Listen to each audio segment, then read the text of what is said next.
The wind howled over the vast, endless plains of Eastern Europe. Birch trees shivered beneath a silver moon, and the grass bent low as if in reverence to something approaching. Something vast, something terrible, or perhaps something lost. Deep in the wilderness, where modernity dared not tread, stood a small wooden cottage, its logs weathered, its roof sagging under years of snowfall and silence. A faint glow came from within, the warm pulse of a clay hearth where an old woman tended her fire. Her name was Baba Nadia. 83 winters had shaped her back into a crescent, but her eyes remained sharp, blue like the frozen rivers, and deep like wells of forgotten memories. As she stirred a pot of cabbage stew, whispering a prayer to the icon of the mother and child hanging upon the wall, a sudden tremor shook the ground. A low, unnatural hum split the night, growing, crescendoing, a scream from the heavens. Then, crash. A blinding emerald light split the sky, followed by the deafening crack of metal upon earth. Somewhere, not far, the ground itself seemed to inhale, then fall silent. Baba Nadia clutched her chest, crossed herself thrice, and shuffled to the door. Out there, beyond her cabbage patch, something was burning. Something alive.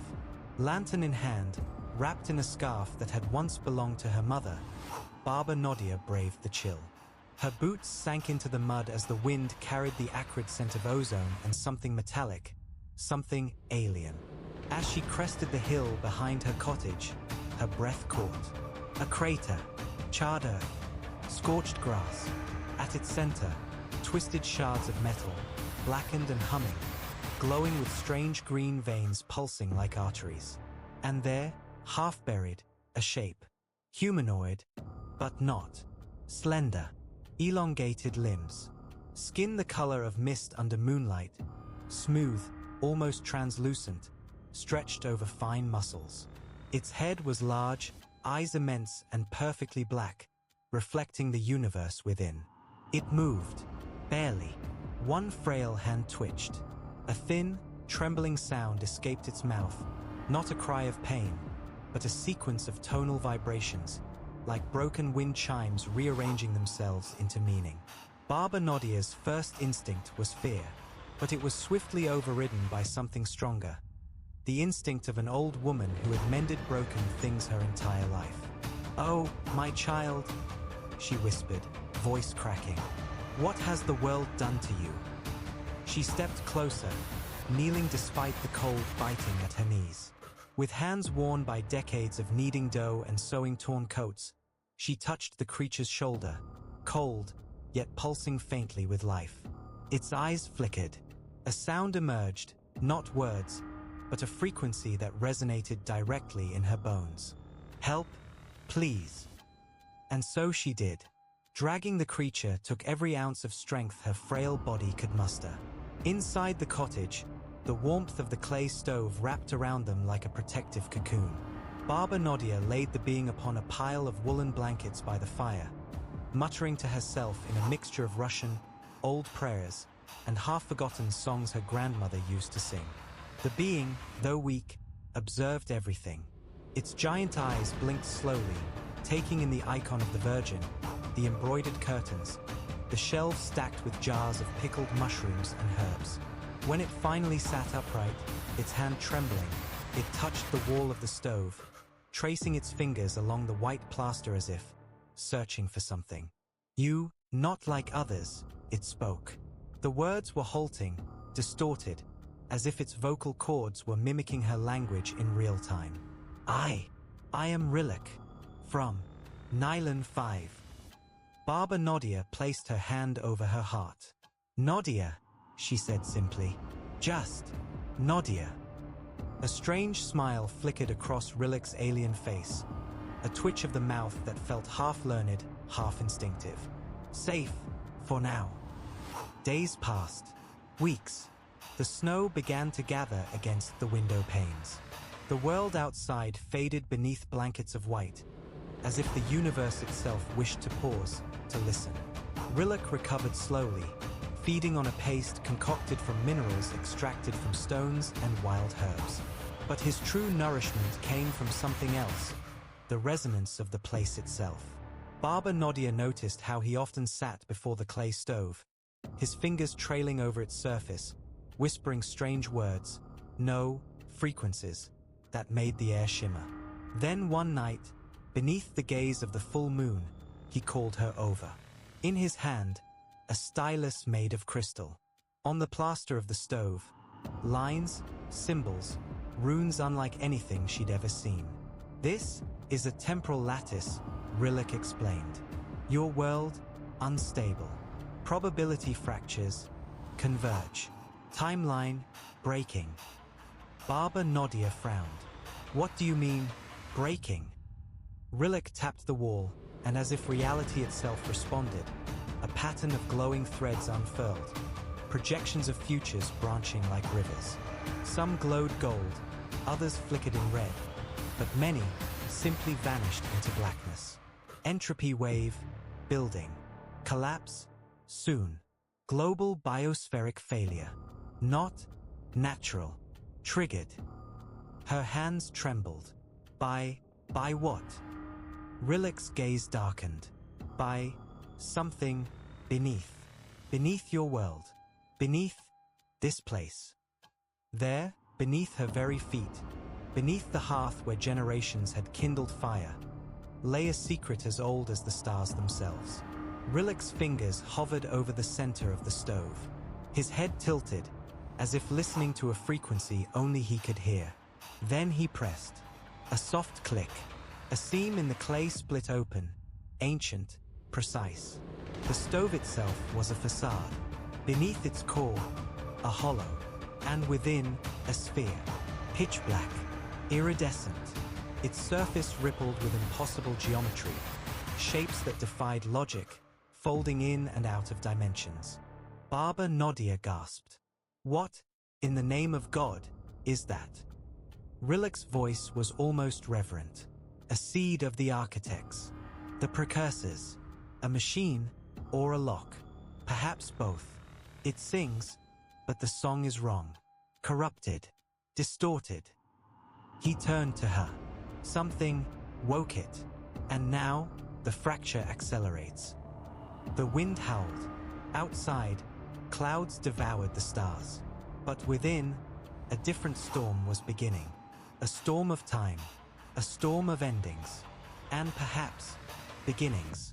The wind screamed against the crooked wooden shutters as if trying to claw its way inside. The moon had vanished behind bruised clouds, and the cottage sat adrift in a sea of shadows. Inside, the air shimmered with tension. The sphere, the seed of the architects, as Rilek called it, pulsed softly, emitting not light, but frequency. A deep, resonant hum that bypassed the ears and vibrated straight into the bones. Rilek knelt before it, his elongated fingers hovering mere millimeters above the shifting surface. His dark, liquid eyes reflected endless strands of equations rotating within the sphere, fractals folding, collapsing, rebirthing in real time. Baba Nadia stood behind him, gripping the edge of her stove for support, whispering her prayers even though she knew, deep in her bones, that no saint had ever faced what now stirred beneath the crust of the earth. This is older than your world, Rilek finally whispered. It was placed here, eons before your species rose from the dust. A failsafe, a boundary, a prison. His voice lowered to a tremor, and now it leaks. From the heart of the sphere, a holographic projection burst forth, not an image, but a map of the Earth's internal frequency lattice. Veins of energy traced the continents, the oceans, the mountains. But deep beneath, far below the crust, was a vast knot of darkness. A scar, a fracture in the planet's quantum resonance. Baba Nadia stepped forward, drawn against her will. Her fingertips brushed the hologram, and for a moment, a terrible, breathtaking moment, she saw. She saw cities that had never existed, temples buried beneath oceans, machines the size of continents humming with alien logic. She saw a war, not of weapons, but of harmonies, battles fought through frequency, through the weaving and unweaving of reality itself. And at the center of it, a pulse, a signal, not alive, but trying to be. If it fully wakes, Rilik's voice was a thread of sound. Entropy spreads. Not merely death. Unmaking. The collapse of probability lattices. A severing of all causality. End. He turned, his face a mixture of fear and reverence. It is the echo of the first era. Long ago, before stars were born, before matter congealed into galaxies, the architects wove the fabric of reality. Not gods, not demons, something else. Engineers of existence. But even perfection fractures.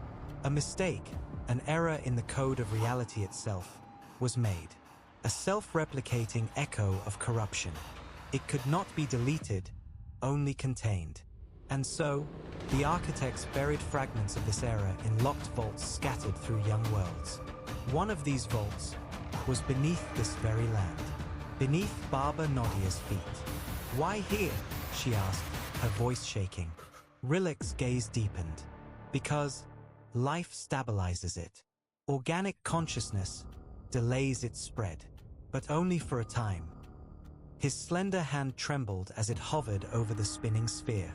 Symbols flowed over its surface, alien scripts interwoven with patterns startlingly similar to Slavic embroidery, ancient runes, and primitive symbols carved in stones around the world. Your ancestors, not accidental. The songs, the rituals, the prayers, they are harmonic interference. The old ways were safeguards. Baba Nadia gasped. Her entire life, the prayers whispered at dawn, the patterns woven into dresses, the songs sung over bread were not superstition. They were part of the containment protocol. But now, the weave was unraveling. "Is it too late?" she whispered.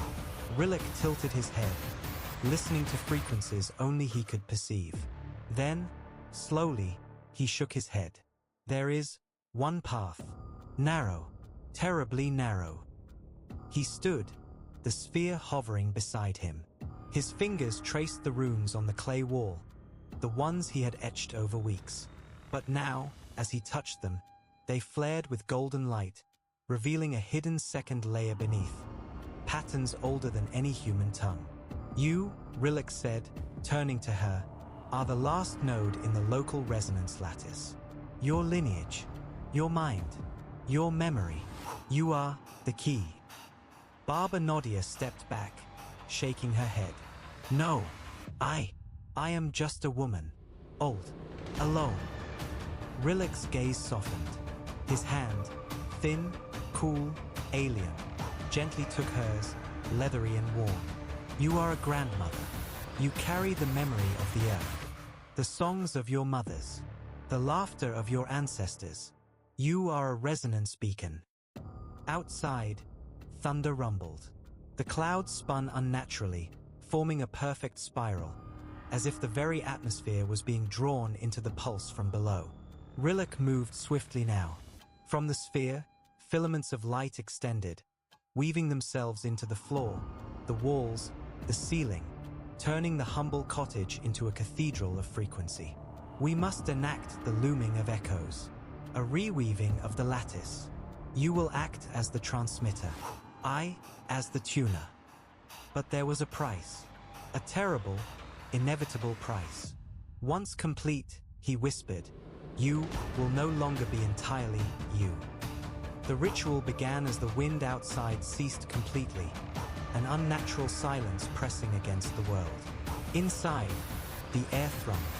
The holographic threads floated around them, weaving through the beams, the icons, the pots, the very stones of the hearth. Baba Nadia closed her eyes as Rilik guided her breath.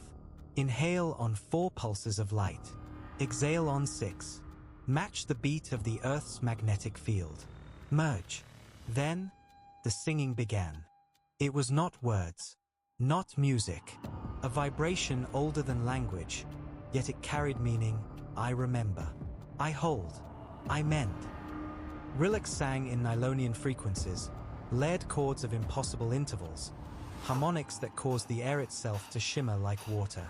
Baba Nadia joined with her own, the trembling voice of a grandmother singing lullabies to the universe.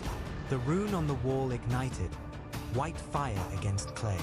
The sphere cracked open, releasing a spiral of golden fractals that wrapped around them both, fusing, binding, repairing the torn strands of reality. For a brief, breathtaking moment, she saw it all. The heartbeat of the earth, the pulse of the moon, the cry of stars, the laughter of her grandchildren, even though they had not yet been born. And she let go. Her body dissolved into light. Her voice remained, a whisper in every stream, every stone, every fire lit upon the land. The fracture closed. The era returned to sleep. For now, morning came, quiet and still. Birds sang as if nothing had happened. The storm was gone. The sky, a flawless blue. The little cottage stood where it always had. The clay stove was intact, but if one looked closely, very closely, beneath the soot, they might see strange markings. Lines that didn't quite belong.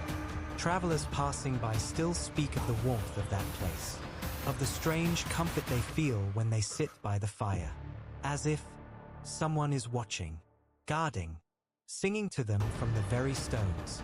And somewhere, beyond the stars, Rilek watches still, waiting, listening. For the day, the rune begins to flicker once more.